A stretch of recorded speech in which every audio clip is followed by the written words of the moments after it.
Napakaganda po ng sagot ni Sir Ronald Llamas kay Guanzon. Hindi na siya masyadong nagbigay ng komento sa mga banat at tila ba pang-iinsulto netong si Guanzon sa kanya.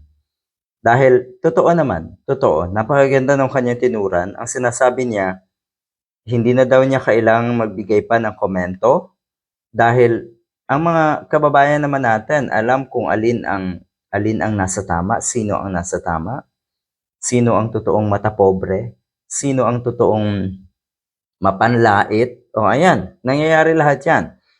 Ang dami ngayong patutsada at panlalait etong si Guanzon. Dinamay pa si Senator Riza Ontiveros. So wala nang komento sa Sir Ronald tungkol nga sa mga tirada ni Guanzon. Kasi ang sinasabi niya, siya na mismo, si Rowena Guanzon na mismo ang tumutulak sa kanyang sarili sa Kumunoy.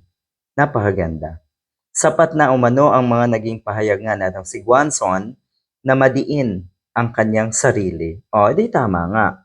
Kasi yung mga kwento at pahayag neto si Guanzon, yun ay pagdidiin. Dinidiin niya ang kanyang sarili sa puntong yon.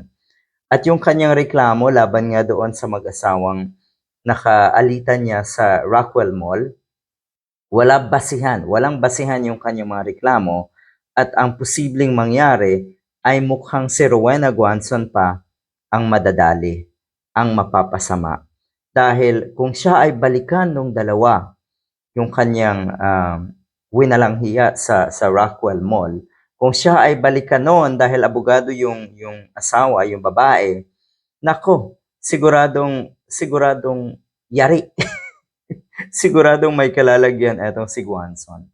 Ang lakas ng loob at ang kapal ng mukha ng mga katulad ni Guanzon.